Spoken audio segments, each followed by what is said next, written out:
Assalamualaikum warahmatullahi wabarakatuh. Selamat pagi, nama saya Kaila Faiza Nuraini.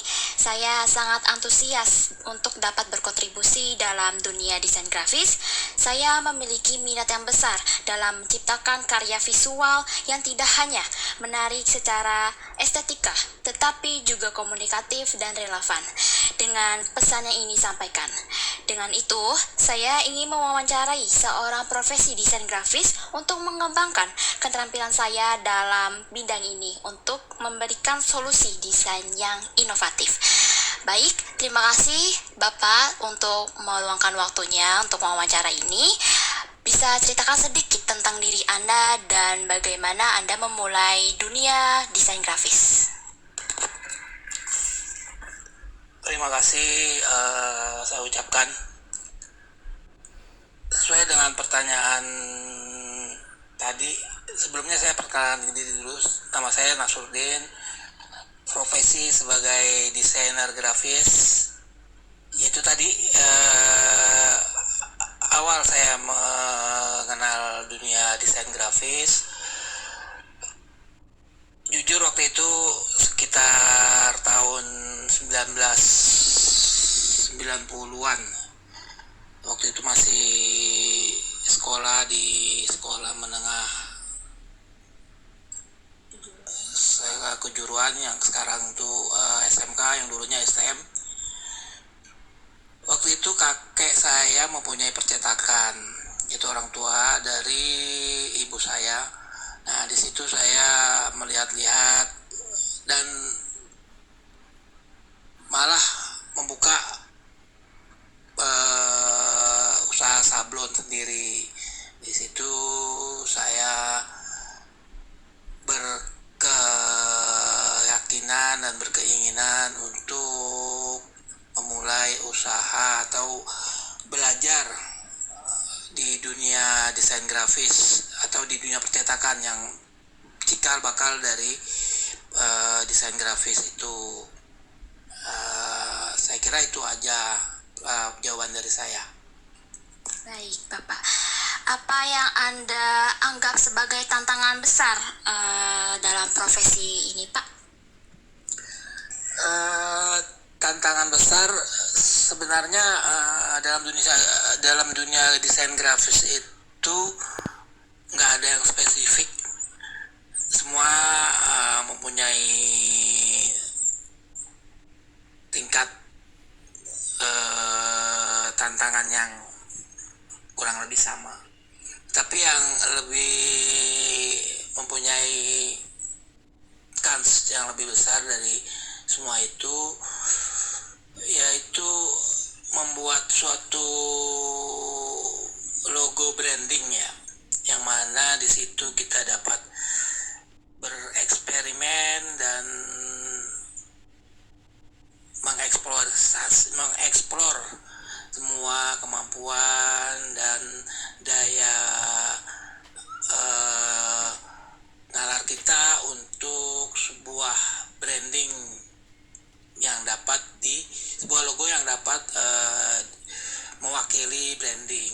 Nah, jadi ya untuk tantangan semua saya pikir sama gitu. Bagaimana proses kreatif Bapak saat mengerjakan suatu proyek, Pak? Kenapa? Bagaimana proses kreatif Anda saat mengerjakan suatu proyek?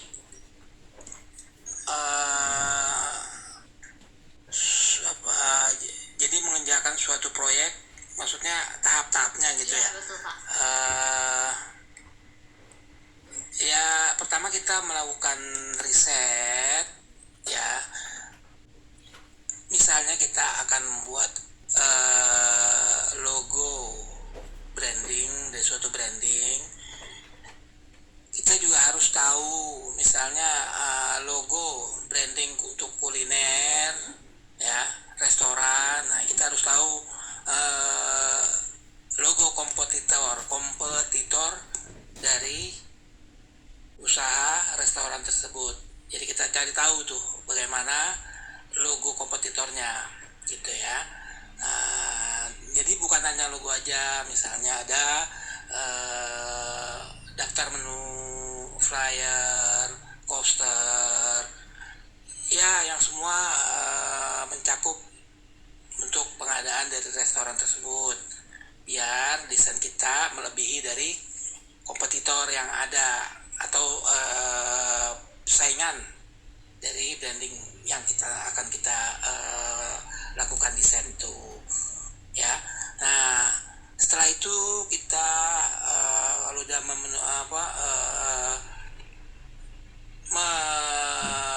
mengetahui kompetitor, ya kita langsung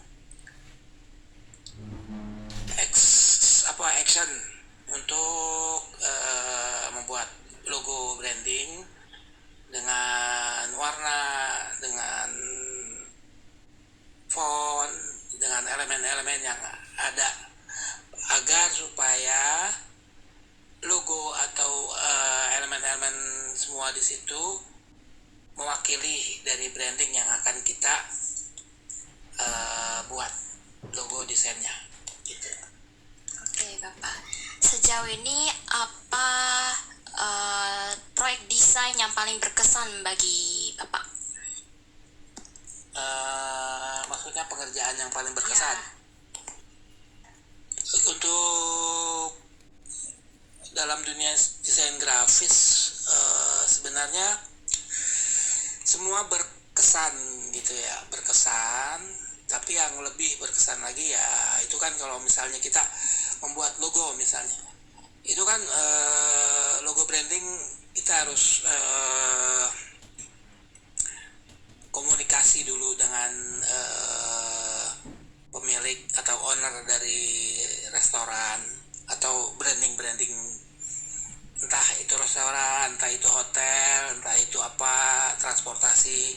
Nah, kita harus komunikasi dulu apa maunya, apa visinya, apa misinya gitu ya.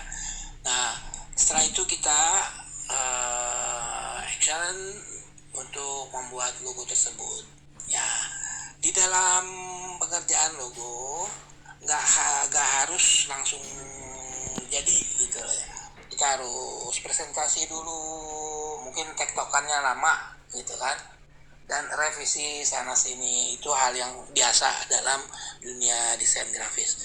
Nah, yang berkesan kalau seandainya logo kita atau desain kita itu di approval ya dengan klien. Nah, di situ bukan hanya di approval aja, tapi klien itu merasa puas dan merasa happy apa yang dapatkan dari atau dari kita sebagai desainer grafis itu ya, itu aja. Baik Pak, mungkin di sini ada desainer yang pemula. Menurut Anda bagaimana bagi desainer pemula ini untuk mempelajari desain grafis itu gimana tuh Pak, menurut Bapak? Wah, untuk desainer yang pemula atau yang istilahnya masih fresh graduate ya, yang masih belajar ya, saya senang sekali dapat pertanyaan ini ya. Pesan saya atau saran saya, belajar, jangan takut untuk mengeksplor ya, entah itu dari internet, entah itu dari media-media sosial, entah dari media cetak, itu banyak kita harus eksplor ya, dan juga harus menerima segala masukan, kritikan, dan saran dari semua pihak gitu. Jadi semua yang membangun kita terima agar kita dapat memperbaiki segi kualitas desain kita, karena kita nggak tahu di luar itu desain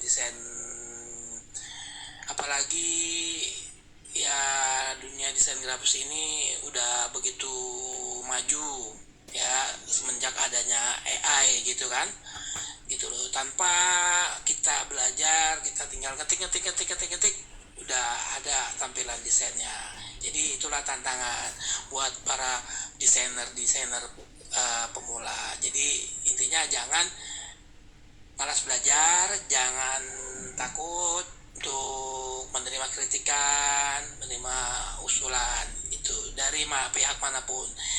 Yang penting kita positif gitu untuk kemajuan karir Anda semua gitu. Baik, selesai sudah wawancara kali ini. Terima kasih banyak Bapak untuk atas waktunya. Ya. Sungguh inspiratif. Semoga sukses selalu dalam perjalanan karir dalam desain grafisnya. Ya, terima kasih juga. Ya, terima kasih juga kepada siapa? Kaila Faiza ya.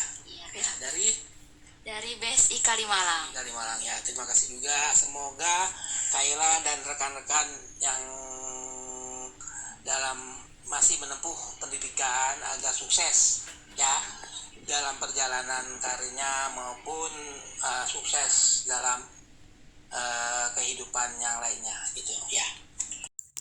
Beliau menekankan bahwa keterampilan teknis, kreativitas, komunikasi yang baik, serta kemampuan menerima kritik adalah hal utama bagi seorang desainer grafis. Pesan inspiratif yang beliau sampaikan kepada calon desainer grafis adalah untuk terus belajar, bereksperimen, membangun portofolio, dan selalu terbuka terhadap kritik demi perkembangan diri. Wawancara ini memberikan wawasan berharga tentang profesi desain grafis dan pentingnya dedikasi untuk mencapai kesuksesan dalam bidang ini. Demikian wawancara kali ini dengan Bapak Nasruddin, seorang desainer grafis yang berbakat yang sudah banyak menginspirasi. Semoga wawancara ini memberikan inspirasi dan motivasi untuk terus berkarya. Sampai jumpa di kesempatan berikutnya.